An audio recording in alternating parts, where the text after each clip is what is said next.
Naghintay ka ba na matagal? Teka, bakit ka... Ano ba? Padimir ka pa dun. Pee! Umalis ka na! Hindi ko kailangan ng tulong mo! Ilang beses ko pang dapat sabihin. Pakinig ka nga sa akin, Anthony! Huwag mo akong pakialaman! Tumahimik ka na dyan! Honey! Wala ka talagang kwentang ama! Wala kang kwenta! Ano ka ba? Ikaw rin. Ganyan ba ang magulang? Ganyan ba ang magulang?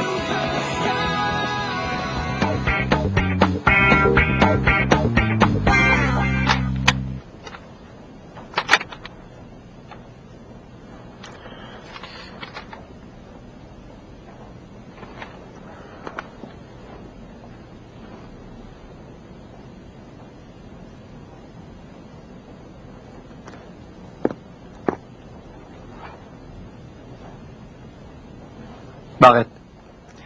Mahilig ka sa music, di ba? Alam ko lagi mong bit-bit earphones mo. Depende sa music. Bakit? May re-recommenda sana ako sa yung CD. Anong CD? Pakinggan mo na lang. Bagong labas lang yung album niya. Magugustuhan mo lahat ng kanta niya. Talaga?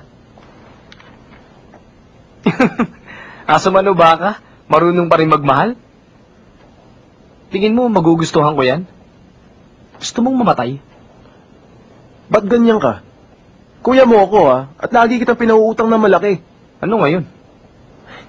Bumili ka kahit isa. Tingin mo talaga bibili ako ng ganyan? Hindi. Hindi naman pala eh. Alis dyan.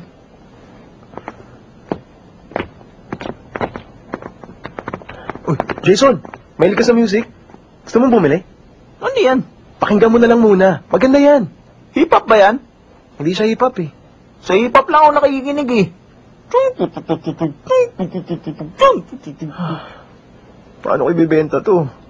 Si Lola lang ang mga kaibigan niyang bibili ng ganito. May sakit pa si Lola. Rico!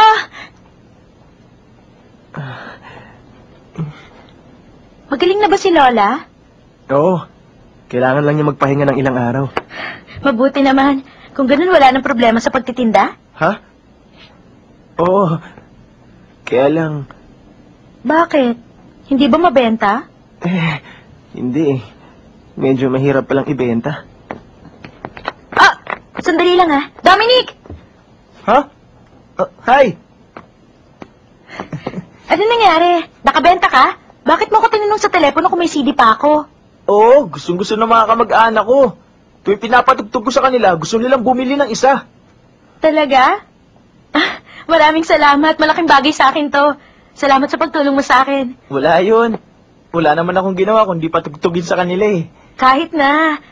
Gusto niyo sumama sa convenience store? Ako manlilibre. Talaga? Pwedeng sumama? Kahit anong gusto mo, sige, sagot ko.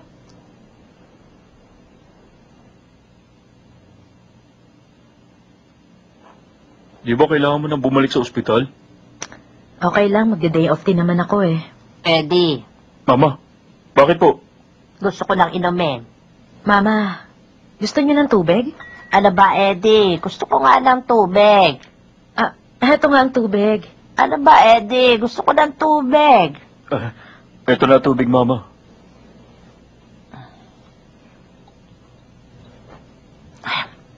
Hindi malamig. Gusto ko ng malamig. Sandali lang, kukuha ko. Oh, Mama, kumusta na pakiramdam niyo? Pupulsan kita, ha? Wag na.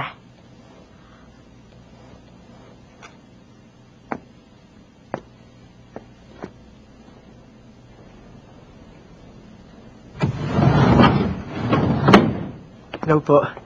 Hello po.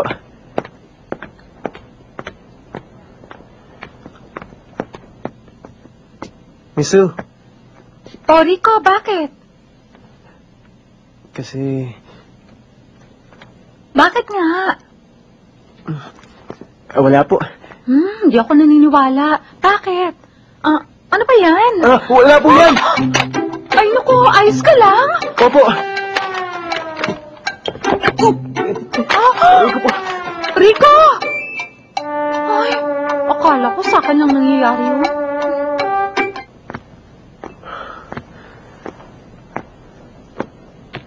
Aba, ang gwapo naming artista na si Rico Lee. Kamusta po, Vice Principal? Kamusta pag-aaral? Ayos lang. Vice Principal, Yes? Bakit? kasi gusto niyo po ba ng traditional Korean pop music? Trap ba? Oo, nakikinig ako niyan. Maganda, di ba?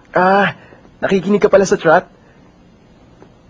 Gusto niyo po bang makinig sa...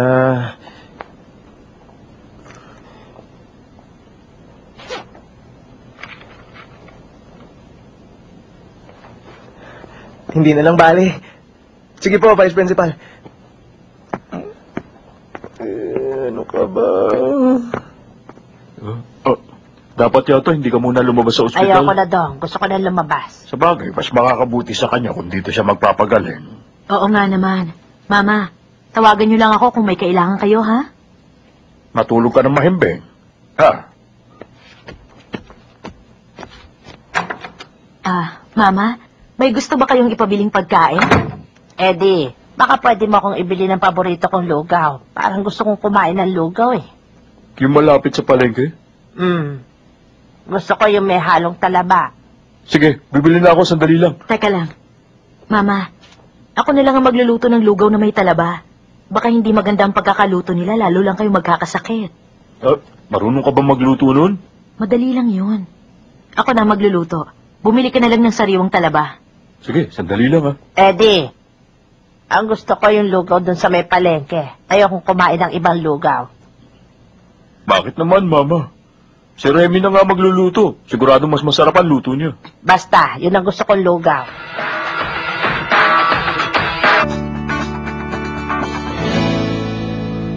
Susunod sa Split sa birthday ni Zohar. Mapapahamak si Guy. Ano nangyayari? Gusto mo na surprise, diba? Split, Monday to Friday, 6 p.m.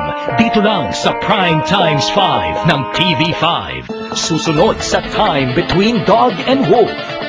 Magsisimula sa trabaho bilang secret agents sina Manny at Ruel.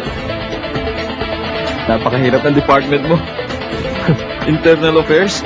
Balita ko napakasungit daw ng boss doon, si Mr. June. Good luck. Ikaw din. Time Between Dog and Wolf. Monday to Friday, 7 p.m. Dito lang sa Prime Times 5 ng TV5. Ngayong linggo sa 5 Max Movies. Vincent, listen up. This will only take a second. You stay here with Ben, okay? Anong gagawin ng isang ina Excuse me, have you seen a little boy? kung mawalay sa piling niya ang kanyang anak?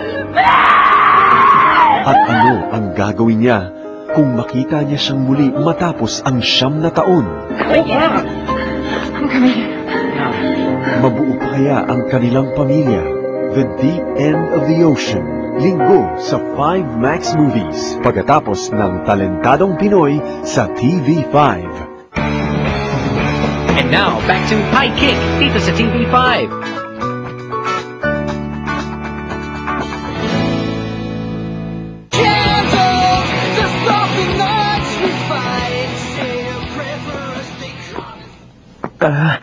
Kamusta po? Oh, ikaw pala. Umuwi na mama mo Napadaan lang ako kasi... Bakit? May sasabihin ka sa akin? kasi baka gusto mong bumili ng CD sa akin. Maganda mga kanta. Anong klaseng CD? Gusto mo makita? Nurse Park, ilan pa appointment ko? Doc, 10 na lang pala. Ha? 10 na lang ka dyan. Ano 10 lang? 10 pa pala. Alam mong naiinis ako kapag sinasabi mong lang. Sorry, pero 10 na lang po talaga. Inulit mo pa eh. Niloloko mo pa ako. Sisantihin kita dyan eh. Sorry. Ba't nandito ka? May tatanong lang po.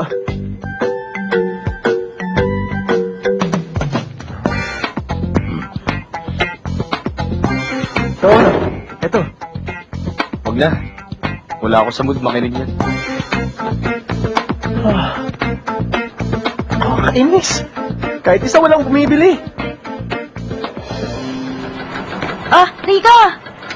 Tina, pasensya na. Wala akong mabenta kahit isa eh. Okay lang. Mahusay na salesman si Dominic, laging nauubos yung sa kanya. Ha? Ang galing niya, no? Na-impress tuloy ako sa kanya. Naubos niya lahat ng CD na pinabenta ko sa kanya, eh. Talaga? Saan niya binenta? Sabi niya sa akin, marami siyang kamag-anak. Lahat sila bumili sa kanya. Ang galing niya, no?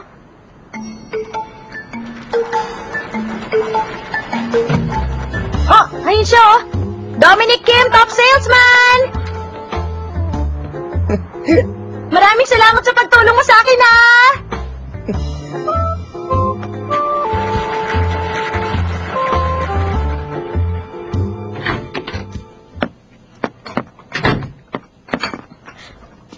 Nandiyan pala kayo, Mama. Teka, anong ginagawa niyo dyan?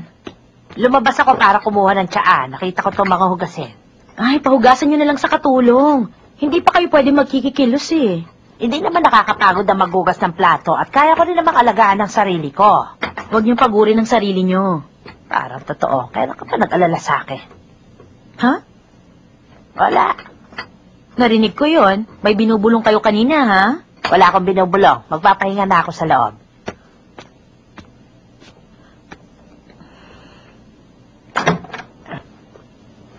Lola, kamusta ng pakiramdam niyo? Rico, mukhang nag-alala ka sa lola mo, ha? Oo naman. Nga pala, Lola. Naisip ko, baka po makatulong sa inyo makinig ng music habang nagpapagaling kayo. Ito po, gusto niyo pong itry? Anong klase music? Pakinggan niyo lang po. Ano to? Ano yan? Ha?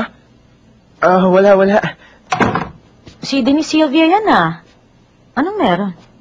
Sabi ko, makinig siya ng music para hindi siya ma-stress. Kailangan niya magpahinga. Masyadong maingay yan. Okay.